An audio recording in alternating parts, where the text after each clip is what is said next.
All right, thank you everybody for jumping in again. So today, before we jump into the presentation, we'll just talk about our journey so far. And we like to do that because it's important to put some context around every one of our conversations. So we started this journey by jumping into basic foundation of IT in general. We talked about our home network and said, let's use the home network as a microcosm of the larger enterprise IT environment to guide us in our conversation. And we said, okay, in your home network, if you don't trust me, you will not give me your network ID. Then I said, okay, how can we prevent a potential threat to our network? I didn't say it. You all started giving me some recommendation. You said we should have multi-factor authentication, we should have good password, we should consider having guest IDs. You guys gave me some brilliant ideas, right? Just on your own, right? Then we now said, okay, brilliant. Let's get into some other areas that are public comments within enterprise IT. So we talk about cloud, different types of cloud providers, the likes of AWS, Azure, Microsoft Azure, Google Cloud, and Oracle Cloud, a few other cloud providers out there. Then we now said, okay, let's jump into the cyber side of things. We said for cyber, we talk about confidentiality of data, the integrity of the data, availability of the data, then non-repudiation of the data also. Then we said within any environment, it does not matter whether it's your small home network or the enterprise network. But before we even jump into that, remember our enterprise use case is a hospital system that deployed MRI, CT scan, X-ray machine, and robotics into their network.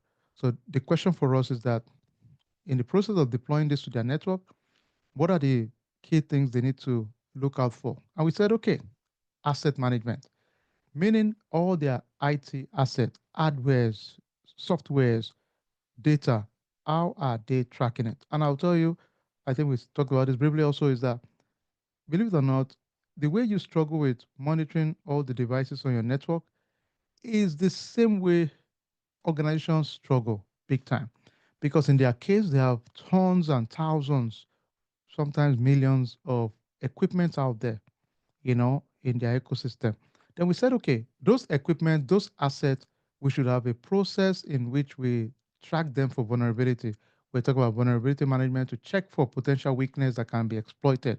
We talk about CVSS score, then CV, and we talk about then once we talked about that, we also sneaked into threat intelligence and said, at the end of the day, we have to think of ingress, ingress, how data is coming in, how data is coming out, how do we track the log, how do we really capture intelligence. We said they have tools in their internal environment like SIM tool, like vulnerability management tool, antivirus scanning tool.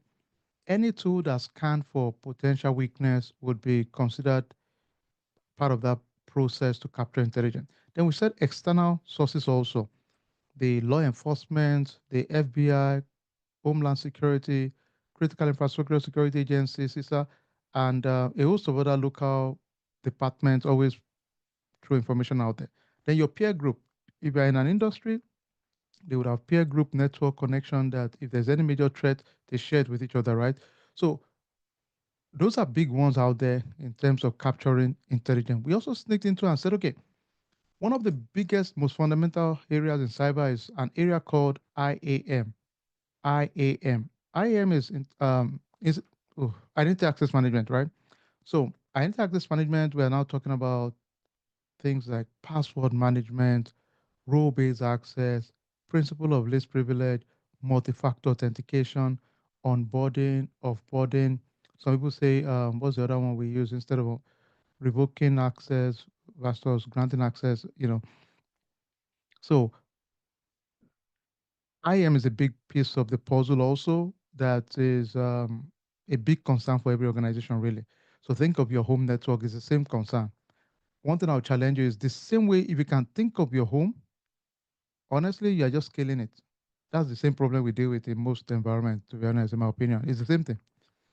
Especially don't forget, especially after COVID, the risk in your home network or working from home, naturally, organizations are more intentional about it because COVID kind of trained your IT administrators that, okay, now we have to think about remote workforce, guys or ladies. Now we have to think of service account, which is contractors logging in from remote sources to your network. So now we are thinking of VPNing to your network.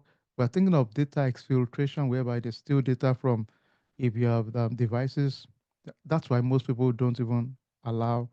I don't know about you all, but most companies now they don't allow flash drive again on their laptop, so you can't even put it there.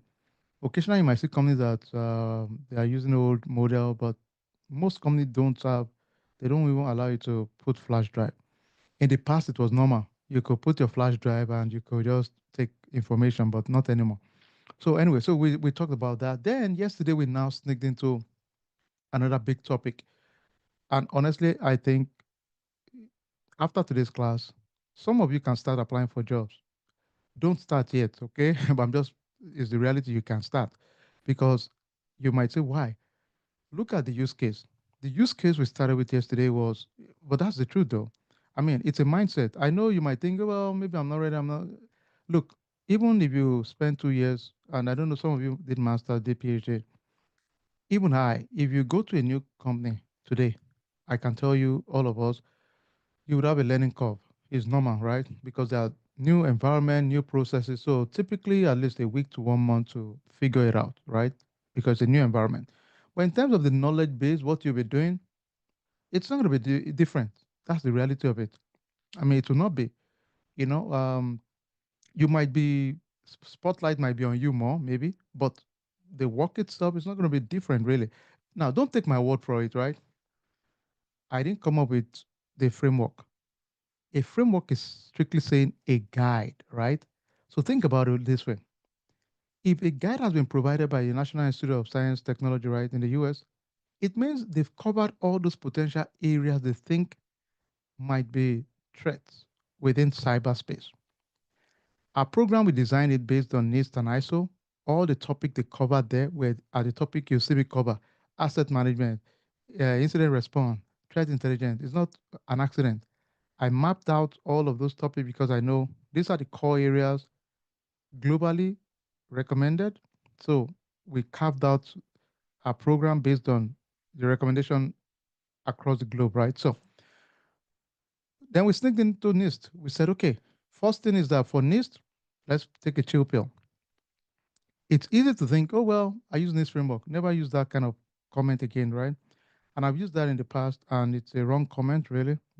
Over time, I just it's if you know some, if you meet someone that really is very knowledgeable like me or my team, then we would it would make us you will lose credibility immediately, really, because it will show that you don't really understand how this works. So you need to tell me NIST CSF 2.0. You need to tell me 853, focus on privacy and security, or for the overall landscape of the enterprise. You need to tell me for 161 to focus on supply chain. You need to tell me for 30 to focus on risk assessment. Then immediately I know that, okay, bingo, this person knows, they understand how this works, right? Immediately. But if you don't give me that level of clarity, I'll second guess you immediately. I'll just know that, okay, well, they know the gist of it, but they don't understand the differences between each one of them. So, and that was what we did yesterday. We went through each one of those and we said, okay, let's do some mapping. Now I know for CSF 2.0, it has probably over 108 security controls. Okay, let me ask real quick. For NIST CSF 2.0, what's the new function that was added? Ah, Katie, Katie, were you expecting that question already? I think you typed it before I even said it. I love it. Okay, yeah. Now, sometimes some folks will ask you that question, especially because it came out last year. Some people would ask you as a trick question to see if you are really current, you know what is really different there. So they might ask you really. So anyway, so we did assessment for different areas and I splitted the domain. Feel free, go back and you can assess it yourself, each one of the different domain, play around it. Again, remember, our working session or class cannot make us say work on 108.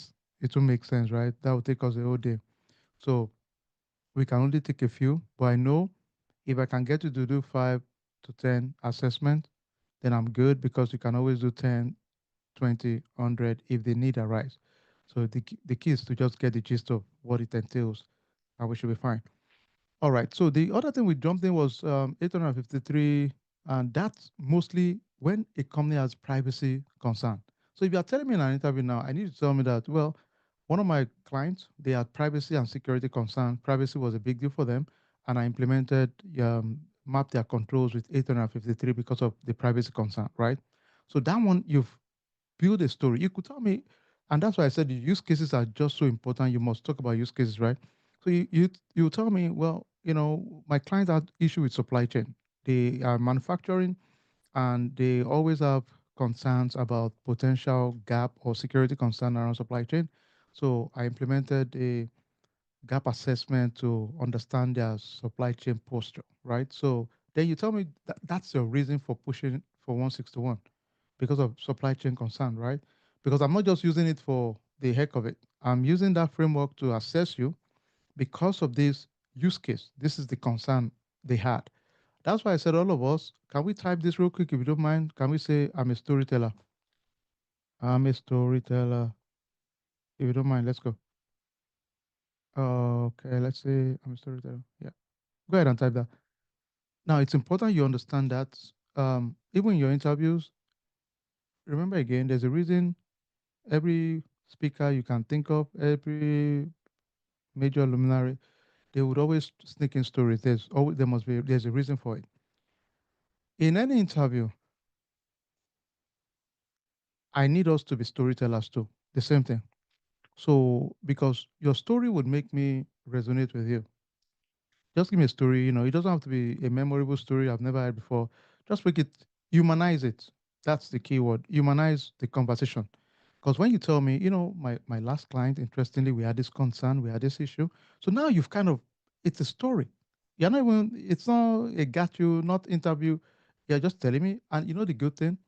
When you tell me a story, the issue you have in your company and how you fixed it, it's hard for me to challenge your story. It's your story now. Really? Yeah. It's not my story. I can't in good faith say, well, that's not your story. It's not a good story. No, it's your story. Now you might have your story in your own company that you want to ask me, oh, what do you think about this? We have this issue, we have this concern. Now you can also, well, I'm not familiar with that, but this is the way I would have approached it, right? Now you've kind of said, okay, this is my own story. My story is my strength, and I'll talk a lot about it. And I'll tell you what I've seen. Mostly when you buttress on points in your own story framework, people start identifying their own story in your story because they start saying, oh, you know what, we had a similar issue. Oh, that's so true. Okay. And many times they will start telling you, oh, we had a similar issue. Oh, okay. Oh, we had a similar gap. Because let's be honest, some of these gaps, and you see it as we do a lot of our assessment, some of the gaps out there, they are universal and the format are likely going to be similar. For example, it's not rocket science to tell me password management is a concern. I think all of us can agree. Those are general concern, irrespective of the environment, because that's the foundation of everything. If you can't even manage a password, then anybody can just access a system or your data or your network. It doesn't matter what environment, what framework, it would be a concern, right? So those are things that in your mind, I can guarantee you a lot of environments would make that a priority for themselves. Definitely, because we all know whether it's your home network, whether it's your cloud administrator that is in a different data center in Tokyo, it does not matter. That concern is the same thing, right? So, anyway, hopefully that helps a little bit.